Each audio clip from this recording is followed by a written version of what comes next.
Hey guys, Universal Panther here, and in today's video I'll be giving a guide to the soon-to-be released anime tales. Though the release date is unknown as of right now, I got to play the game for about an hour or so before they reclosed it, so I will give the best guide that I can. Make sure to like and subscribe, and let's get into the video. Full disclaimer, since they did just re-shut down the game, there is a chance that some things may change when it comes back out, but it's really just they're trying to get their bugs straight and stuff, so not much should change. But that's just my disclaimer. Anyways, let's get into the video.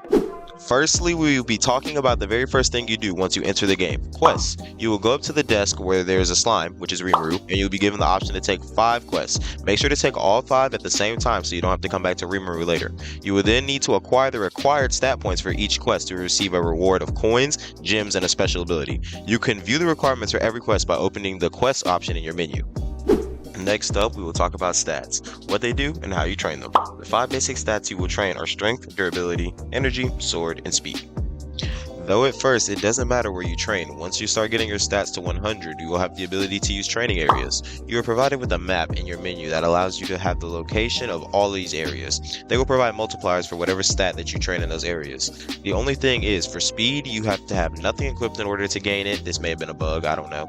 And at durability training areas, you don't get a multiplier on doing the actual durability training. You just get it passively, so it's better to just train your sword instead. The next thing we'll talk about is character skins. Character skins are acquired by gacha rolling with gems in this game. To craft the characters, you need 20 of their shards, or you can get lucky and pull the whole character. The shards have a chance to come in 1 through 6, with 6 being a very low chance, and the chance of pulling the full character even lower. Every character comes with their own unique bonuses, some of those relating to training a stat, and some even buffing moves and damage. You also have the ability to power up the same character skin by getting more copies of it and making its ability stronger.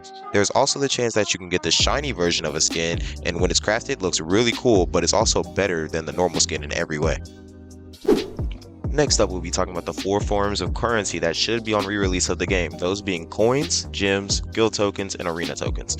Coins are spent on the upgrading of your stats right now, gems are spent on the gacha or character spins, and I have no information on the usage of guild tokens or arena tokens because they were both closed like when the game released. Next, I'll speak on the 4 main NPCs. First off, you have Rimuru, which is your quest NPC. You have Urza, which is your skin crafting NPC. You have Luffy, which is your rank up NPC, and you have Magellan, which is your bounty hunting NPC. Another very important thing to know about is abilities. You can equip a total of 5 abilities, each ability having its own cooldown and universal cooldown, meaning that once any of your 1 abilities is used, that's how long it'll take before you can use this move. And then the personal cooldown is obviously how long, like after using that ability, you can use it again. And there's energy cost and damage, of course the damage, how much it does. You unlock these moves from completing quests and defeating bosses, and every move comes with its own unique effects. These include speed boosts, guard breaks, knockbacks, iframes, stuns, burns, and even more. Next up, I will speak on accessories. Unfortunately, I wasn't lucky enough to get one during my 1 hour playing the game, but the trolls provided me with some information, being that accessories can come from 3 things as far as I know: killing random NPCs wandering around the map, sea beasts, and bosses. The NPCs do not fight back and have a very rare chance, I believe about 1% chance, to drop you an island exclusive accessory that gives really good buffs.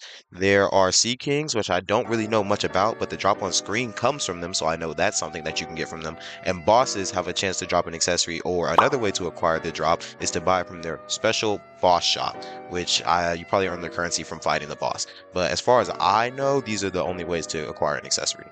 Next up, we'll be talking about the game passes. The game passes that come with this game are strength training, defense training, energy training, weapon training, speed training, multipliers. These all give 1.5 times. It's definitely a must buy if you're trying to be on leaderboards and stuff. I'll probably get it once I get more Robux, but I don't have it right now. Anyways, there's also 2 times coins. It's a really good one because you use coins to increase your multiplier, so it's like really important. Gems is really important too, 2 times gems, because of course that's how you summon characters. A really good game pass in itself. The greatest swordsman, the Mihawk one, it is a great. I don't know like long term how good these characters get once you get them like 5 stars and stuff, but this character is great off the rip. 27% to sword training and like 22% to strength training. He gives a lot of buffs and it like really helps the training. I definitely noticed the bonus. And swift boots, it gives a 10% movement bonus when out of combat. Talk to Kelvin about it. I'm pretty sure it's like once you like our speed all starts going up really high, you'll like really get to see the difference, so that's really good. And auto clicker is like a must have. Instead of having to always have an auto clicker on, you could just press a button and it'll always just be doing some type of training for you. You don't even have to be doing the animation. Like you can fight while auto clicking and the auto clicker won't affect you, and it's a really great game pass. Honestly, I recommend every single game pass. The only one that's like iffy for me is the fast boots one, but every single game pass is good, and you can't go wrong with buying any of them. Next up, we have fishing. To fish, I believe you have to go to the dock and the fishing option will appear automatically. You have to wait until you get a bite on your line, and then you have to successfully click inside this green slider 3 times. To fish, I have noticed that the more rare that the fish is, the smaller and the harder it will be to click inside of the green slider. But there are plenty of fish in them. There's also a fishing quest line, which can help you make a lot of coins from what I've heard. But again, like this was like within like 10 minutes of the game, and I only did it a little bit, so I don't know much more about it.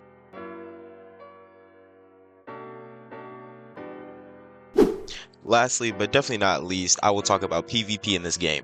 PvP is how you acquire fame and bounty by killing others. The combat is very simple, but very good for a simulator game. Instead of the generic, I can one-shot you, there's actual combat in this game, and to increase your strength in this game, it comes from ranking up rather than just becoming OP in one stat and using moves from that stat. In the PvP, there are such things as up tilts, down tilts, and combos with moves, and after beating your opponent, they get knocked, giving you the option to carry or revive them. But if you're like me, you're going to finish them off by which you must use your M1s or you can use a move.